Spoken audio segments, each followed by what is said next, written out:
Hi guys. So I've had a really interesting day today.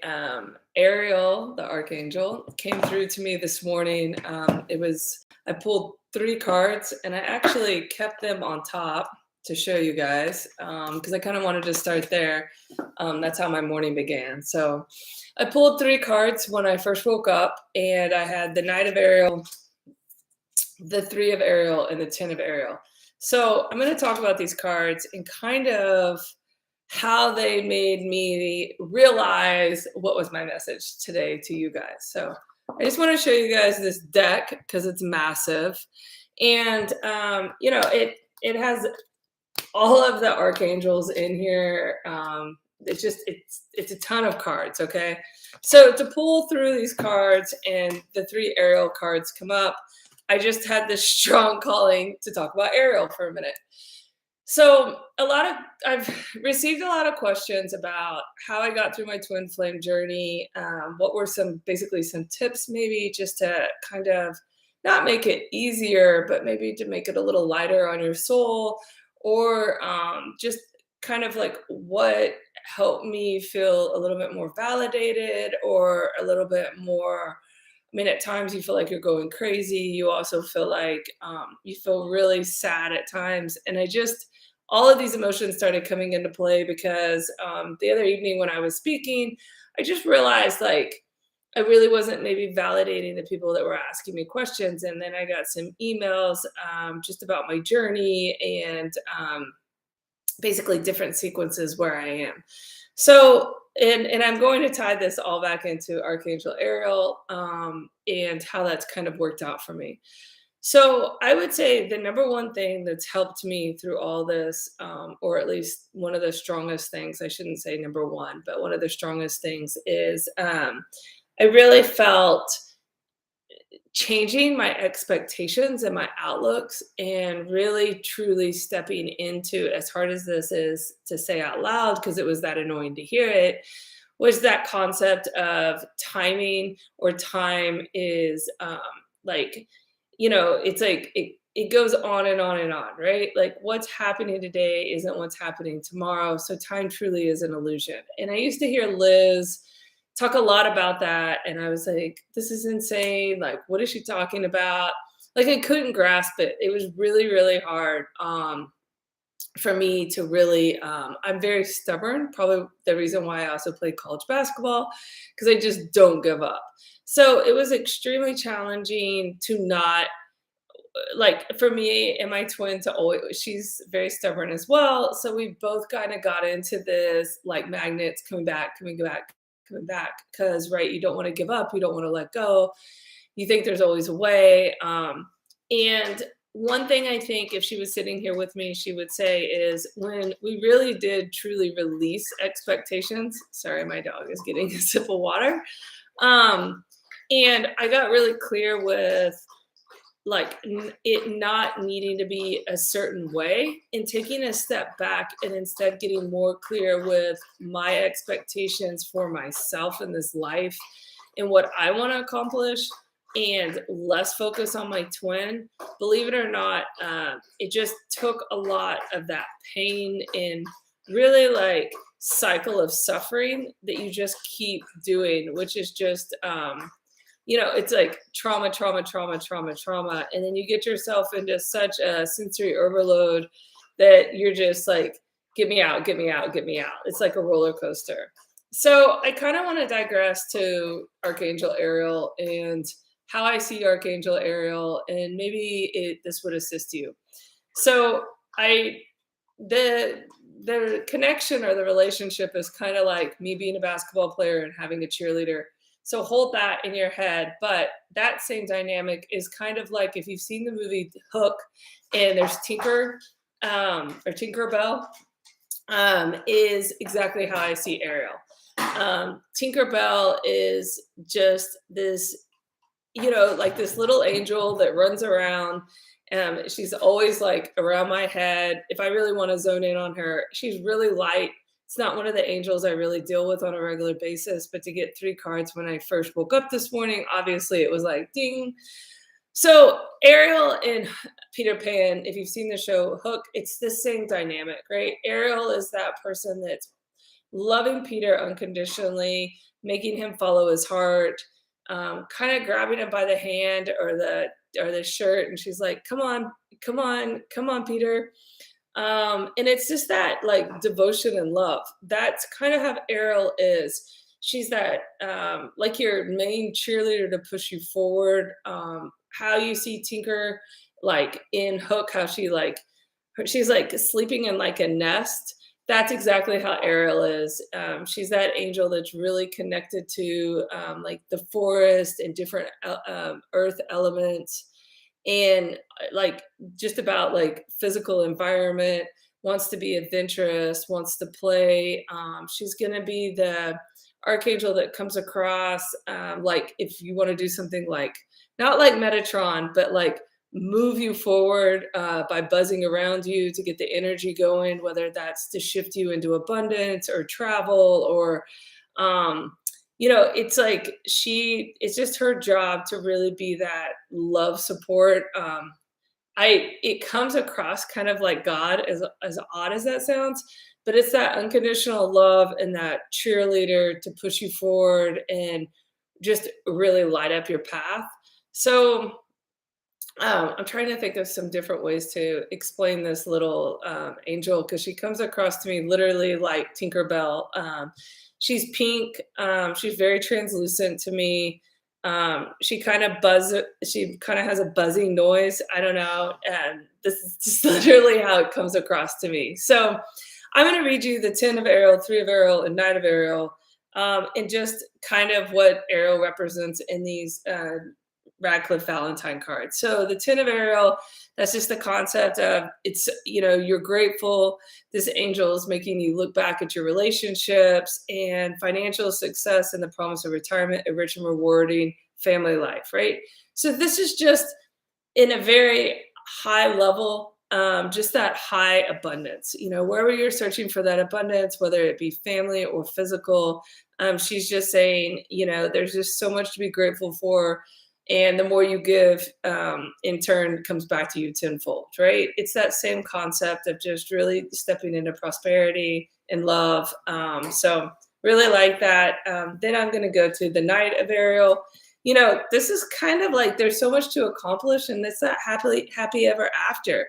Make a very detailed plan, being watched over by someone kind. Being watched over by someone kind is Ariel. That's your cheerleader. That's your person that's always in your court, pushing you. You don't feel alone, just like Peter did in Hook. And it's also the idea that, a trustworthy, understanding, devoted, funny character is like moving around you and is always there if you want to speak to her. So, another way to kind of look at Ariel is, and I don't know why this comes to mind, ascended master, kind of like, again, like a God figure. It's just that love in pushing you forward. So the irony of Ariel coming forward today, and this is where I kind of digress to the twin flames, is I've always said my twin is a little bit like a hummingbird or a Tinkerbell. She runs a frequency of a lot higher energy in that sense. But again, right? Like your twin is your biggest cheerleader, regardless of whether they're in your life or not. You inevitably see that once they have space. And whether they express it or not, that is the twin flame journey. You're energetically pulled together like magnets because that attractiveness is that up, like you're pushing one another to be the best versions of yourself here. And that's unconditional love. So again, right, like when does Tinkerbell get kind of squashed with her and Peter? It's when she has the expectation that they're going to end up together. So, and she's like this little bug and he's big, right? So it's the same concept, right? Maybe those are egos, the big, the little, the inner child, the outer child. There's so many like metaphors in that play. So, anyways, that's what Ariel does. And then the last one I pulled was 3 of Ariel, which is do what you love, a time of great personal growth in your career or artistic endeavors. And again, that reminds me of the twin flame journey because it's all about being co-creatives and creating things that raise the collective together. So working with others in a cooperative manner, that's the last thing the line says. So I just thought that was so beautiful. So I wanted to zone in on that angel and see if any messages had come up for me. So the first thing I say is the expectations, really trying to pull back, build a little space, and start trying. And it takes a long time to get there. And not a long time, I just mean like emotionally, it might take longer than you really expect because the connection is so intense and so high. You kind of have to take a step back to gradually get back into kind of your soul, and run on your own energy frequency versus like the frequency that connects you and your twin, which takes a while, or at least it did me. But once I started realizing like what I wanted today versus where our connection was and versus where she is in her life, it just made me start really pulling apart like different lessons and things that I needed to work on and ways I wanted to expand and grow. And then I had an even higher outlook on the connection. And that was like, if we're really here on this earth plane to like build our soul, I'm doing myself a disservice by choosing not to expand on my own. So, and I really do truly believe we're here to heal ourselves, to go back home, and also put as much love in our heart. So I just started building a list for myself and got rid of the plans of my twin and I, and really got clear with what was going to make me happy, regardless if my twin was in my life or not. The other thing that I can truly say that's helped me is I got a dog, and I could just feel like my heart just slowly opening. And once that happened, I realized people that maybe I had always pushed away, those same people I didn't necessarily let into my space, but other individuals that have come along who have wanted to show me love in different ways, I've been able to slowly open my heart up to a degree to now get to a place of, okay, what does that look like? What does a connection look like? What does a relationship look like? So those are just a couple tips. The last tip before I pull cards is try to find friends and family, kind of like that. That's why I started this channel. This channel was born out of all of the pain I was going through at the time. I just had no other person to speak to. So I started talking on YouTube. And that came about because I met Liz randomly. I sent her an email, and we just genuinely had this amazing heartfelt connection. Um, I was following her station, and I started commenting on her channel, and right away she recognized it. I didn't, because I was kind of going through this big spiritual awakening that speaking to the angels had come really naturally to me all my life, but I didn't know there was really other people out there. I didn't know that, like, I just happened to be, her and I see angels very similarly. And then randomly, when I was doing readings on a more regular basis, her and I would like call our videos the same thing or talk about the same thing in the collective. And so it was just really validating, and no one's going to see it like you or feel it like you, but you gradually find people that you just connect to, and it just makes your process a little easier.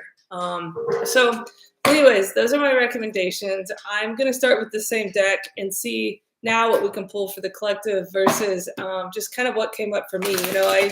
I think Ariel can help all of us. So that's the reason I shared those cards, because to have that much love pour through, I couldn't help but share it with you. So, because that's what, it's Mental Health Awareness Month. So I always said, if I can help one person on this like channel, then that's what I want to do, just to raise your spirits and find love for you. So, all right. So the first one that comes out, I can't lie, the Ten of Ariel. This is incredible. God, I'm so happy at this moment. There's just so much to be grateful for. This is so incredible. So Ariel, financial success, promise of retirement, a life of rewarding family life. I'm sorry, but how bizarre is that I have been shuffling these cards and the same one came out. Wow. So if you're not a believer, there's I hope that came to you, because that is insane. I don't even know how that happened other than wow. All right. See, like this is one of those moments where I'm gonna have to go get Liz and say, you have to watch the first 5 minutes or 15 minutes of this video. So, anyways, so stuff like that is something when I was going through really hard times that I was able to share and laugh with someone. And it just, it gave me those little goosebumps where I'm like, oh my gosh, I'm aligned to something that is more powerful than us. And to remember that if it's meant to be whatever type of connection it is with my twin and I, it's just validation that we are in a place of a universe that's really guiding us and looking over us and its energy. So, that feels so good just to release that and know that. I hope you guys feel the same. In the another thing that immediately comes up as I'm shuffling these is knowing. This is strange. Knowing that you're connected to your twin in so many different ways and lives that you can release the present life and allow love to come into your heart from other people. And what I mean by that, or what came through for me, was my twin has a cousin who, from day one I met, is like a little sibling to me. And we've always, like, since I've met this individual, I was able to look at the cousin like this. And it's still funny to me because I can see this individual in other lives as well. So you just kind of start to realize that it's energy, and maybe that's just your energy family, and you somehow twist and turn another life and you somehow connect with them another way, right? So similarly to how maybe we see our closest friends, but anyways, I have validations for that, the same line too. But anyways, I'm gonna concentrate on the words in the cards. So let's see what else comes up.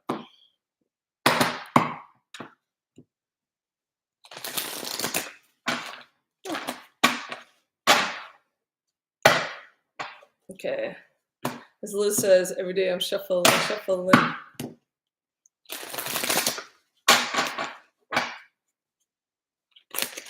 Okay. 3 of Raphael.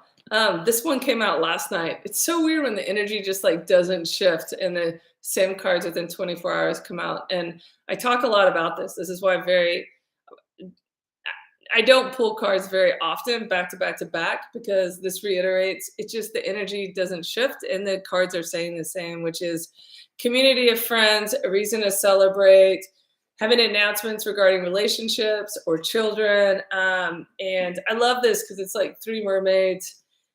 Raphael is all about healing. So it's just celebrating life, celebrating love, knowing friends and community are around you. And it's the one thing I keep saying out loud. It was one of also the Ariel cards that reiterated the same message, which is when I woke up this morning, I was talking to my guy best friend, and he was like talking about different things he wanted to attract. And I was like, right now, it's all about community for me. It's all about just transitioning, eventually finding my way back to California, and just what I attract in that arena. And it's been really interesting because the cards have like reflected that, and that's what you want to see. That's how you know you're really tapped in. So, all right, I'm waiting for another card to come out. These cards are so thick that they're a little harder to shuffle. Okay. Knight of Ariel. I'm not kidding. This is like, come on. Like, is there anything else to say? I'm sitting up here blabbing and the same cards are coming out. There is so much to accomplish, make a very detailed plan, being watched over by someone kind. I mean, I've almost got these cards memorized. And, that's Ariel just saying, I got you, right? I'm right behind you. I'm not, okay, one just bounced out. So we'll pull it. Decision. All right, good. We got a new card. Archangel Jophiel. So this angel's purple. I don't do a lot of work with Jophiel, but release yourself from that which holds you back and need to detox unnecessary worry based on a lack of self-confidence. I love that this came out because it is almost like the dynamic that Joe feels reminding us that we really haven't released things. So really focus on, again, building that self-confidence from Ariel, who's the little cheerleader on the shoulder, buzzing around saying, come on, Peter, let's go. We got this. Which I really like. Also, it's the idea of freedom, right? She's holding that cage. She's releasing the birds to say, you have the confidence to fly, so fly. And there's the one bird that's staying back. So don't be the one bird. Take a step out, step into your confidence, step into really that light that you see, that you just have to let go of and embrace, right? So don't let things hold you back. And I think for me, this is that idea really of keeping your eyes forward. The past is the past. We all probably have regret. We all can sit back and say, I could have, should have, would have done this different. What if I would have said this? What if I wouldn't have been going through that? But when we do things like that, it doesn't really align us with who we are today, right? The past is the past. And beating yourself up or self sabotage, it's not really doing anything. And I noticed, like, I had gone through a little circumstance, and I talked to my friends about it. And as quickly as I said, hey, I think this is kind of bothering me, it was like the energy shifted so fast that in that moment, it's like maybe that's just where I was focused. And once I chose to take my focus away from it, I could sit back and go, oh, God, that thing is so small. Like I made myself as small as the issue that was bothering me versus just kind of expanding, growing, taking a step forward and being like, okay, I don't need to worry about that. Other people can worry about that for me. And, it's kind of like, remember Archangel Ariel? Let that angel worry about it. So prosperity lies ahead. Again, this is the same thing this is the same thing Ariel just said. It's all about prosperity and forward momentum. So I'm pulling the moon cards now. I love these. They make me happy and just throws a lot of love into the world. These were some of the first cards that spoke to me, so why not? Surrender to the divine full moon. There's nothing really else to say. The universe has your back. You don't need to hear that 15 million times. You just have to remind yourself and just remember, like, it's all about love, right? All right, the psychic tarot. I don't use this one very often, so let's see what we can pull from it. These cards, there's a lot of them too, and they're really slick, so they're kind of harder to use. So I don't know why I don't get called to use them very often. So let's see what we pull there. They're hard. They're like, I can't bend them very well. So, all right, we're going to put our creative juices out because these cards I really had to be tapped into to get the message. All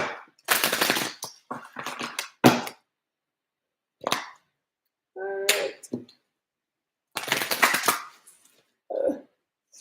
Okay. Cool. These three pulled out.